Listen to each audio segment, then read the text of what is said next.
After all, doctors and nurses are on different levels. Nurses can't even get on the ladder of success, so they better realize they're inferior, you know? Dr. Smith says this looking down on me, a nurse. However, I believe there's no hierarchy in professions. My beloved mom used to say that, watching her, I decided to become a nurse. My name is Jake Miller. Currently, I work as a nurse at Grand Oak Hospital, a large general hospital. Our hospital is famous for its top-notch doctors. Not only locals, but people from various places come for medical consultations. Work is busy, but I genuinely feel the fulfillment of being there for my patients every day. That said, I used to work at a small-town clinic before this. There, we had just one elderly doctor, Mrs. Thompson, and including me, only 2 nurses. Yet, Mrs. Thompson, loved by the locals, treated numerous patients from kids to adults, as much as time allowed. However, her continuous hard work took a toll on her health, and she had to regretfully close her practice. After that, I moved to my current hospital.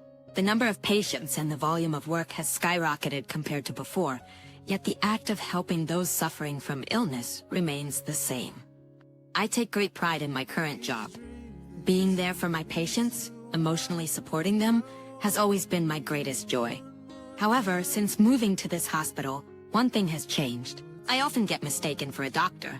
Especially among the elderly, many think male staff are doctors and female staff are nurses. Every time I'm approached, there are those who look at me with a surprised face saying, "Aren't you a doctor?" Even though you're a man? It seems a fair number of people aren't aware that male nurses exist. It's true that male nurses are a minority nationwide. And in our hospital, there are more male doctors and technicians. But I believe the number of male nurses will increase over time. I'm proud of my job and always greet people with a smile, regardless of what they might say. However, being mistaken by patients isn't the hardest part. The real challenge has been facing discrimination from fellow staff members within the hospital.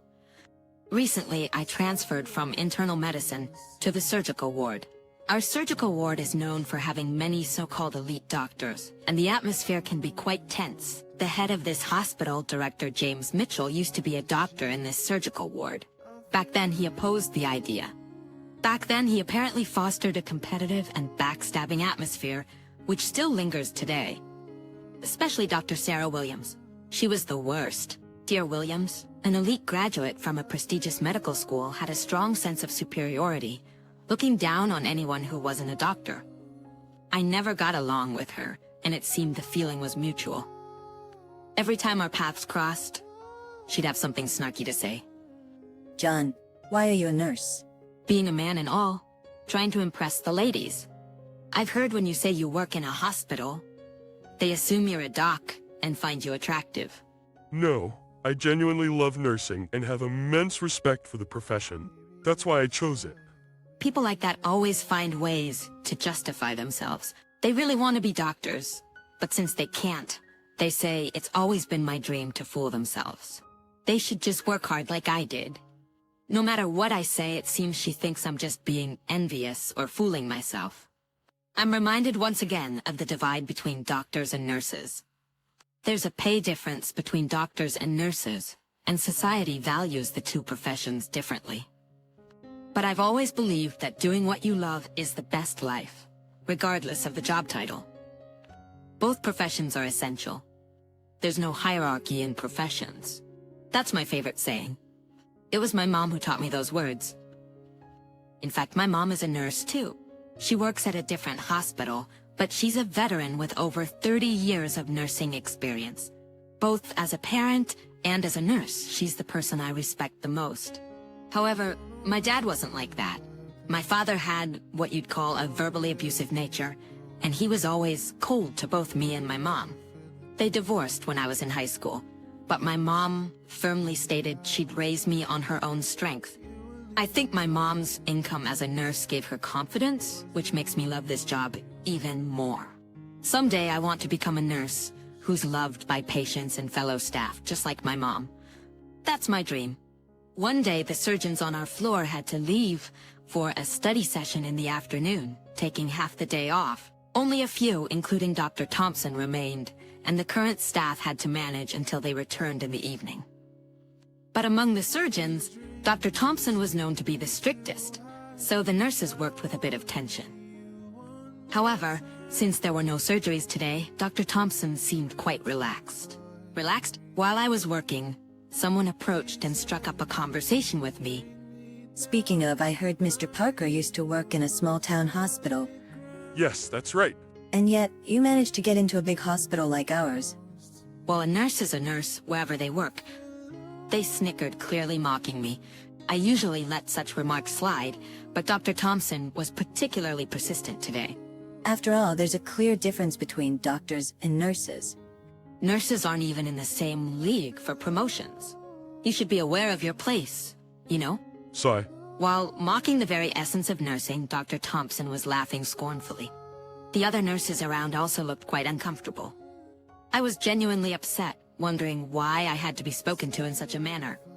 Honestly, I didn't even want to join this hospital in the first place. But after the small-town doc went out of business, I was lost. Then I got a phone call.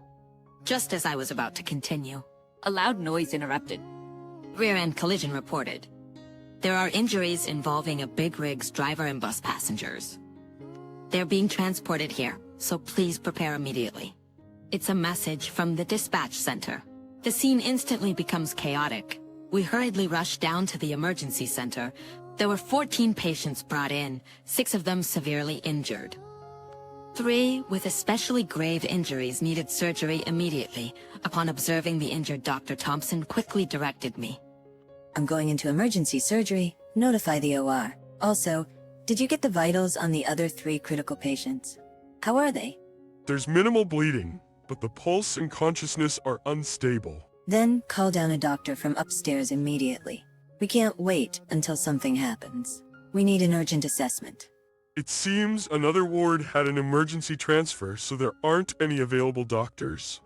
Everyone's out on a trip today, so it's just the ones here that can help. What on earth are they thinking at a crucial time like this?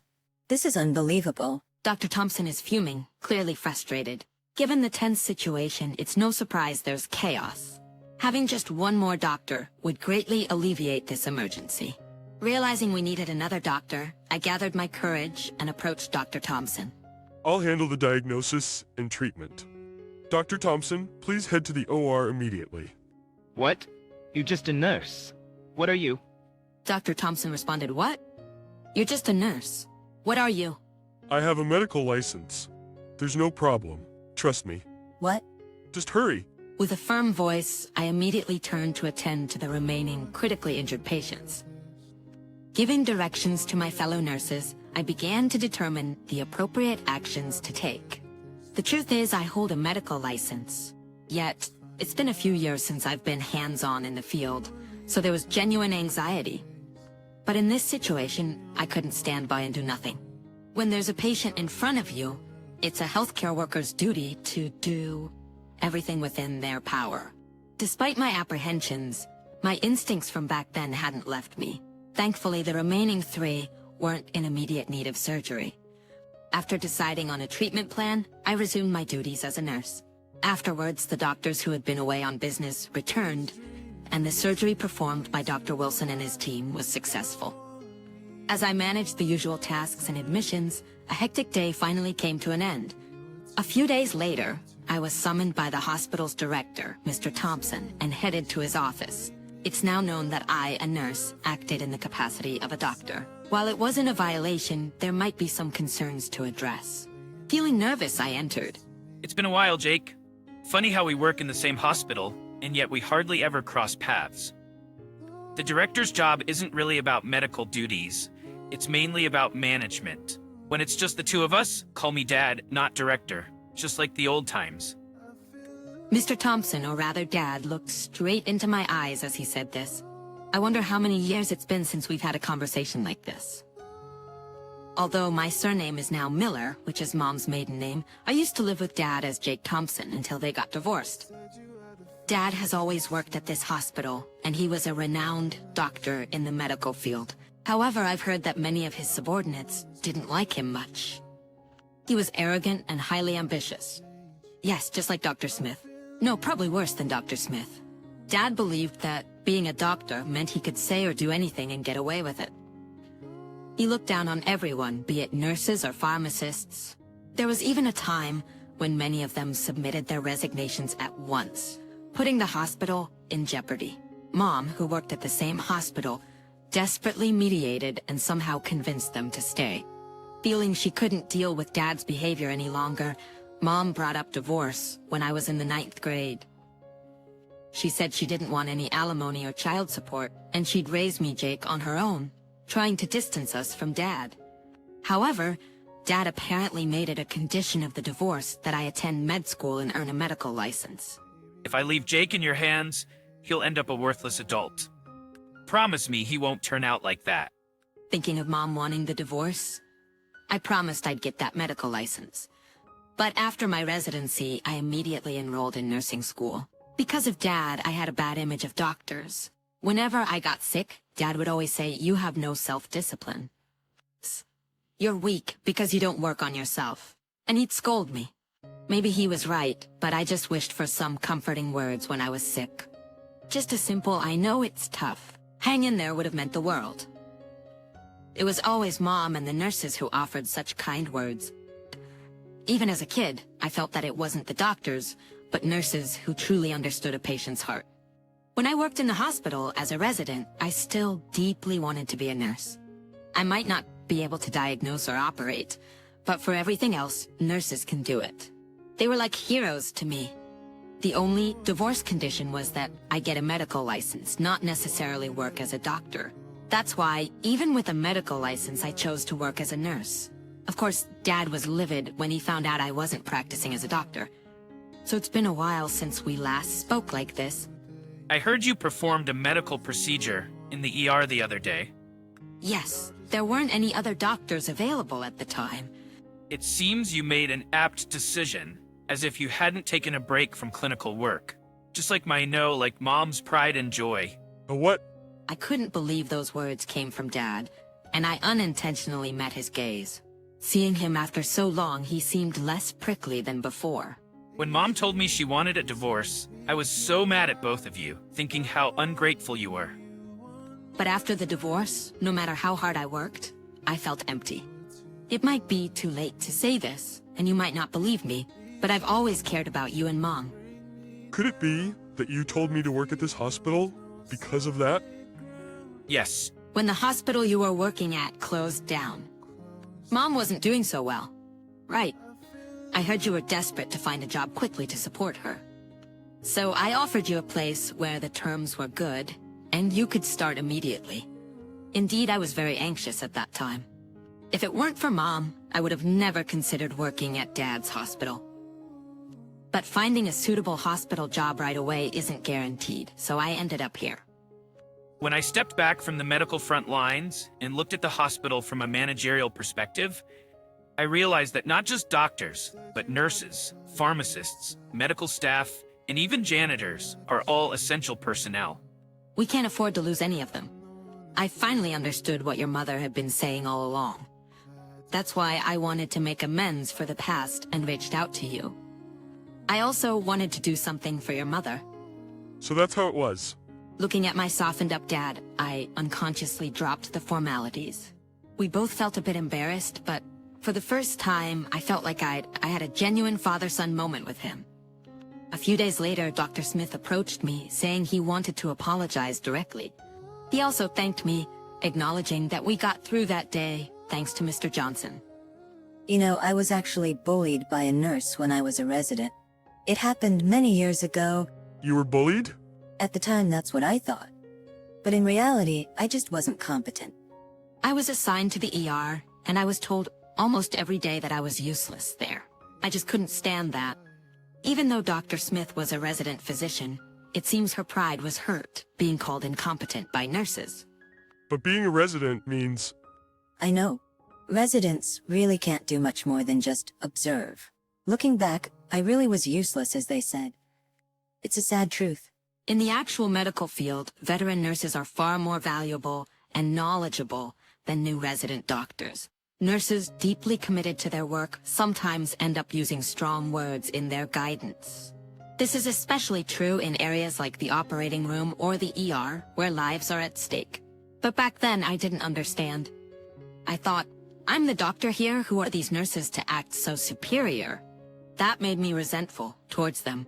Even after I came to this hospital, I felt the same until I saw James both consulting patients as a doctor and working as a nurse. I realized then that whether a doctor or a nurse, our desire to help the patient in front of us is the same. Dr. Smith chuckled with a bittersweet expression. As a healthcare professional, I feel the same way. Working in the hospital, I realized that not all doctors are like my father. There are many individuals in various roles who go out of their way to care for their patients. There's no hierarchy in professions, I truly believe that. My beloved mom always said so, and watching her, I was inspired to become a nurse. Let's continue to work together and save as many patients as we can. I said with determination and exchanged a handshake with Dr. Smith. It's a bond between those who share the same passion.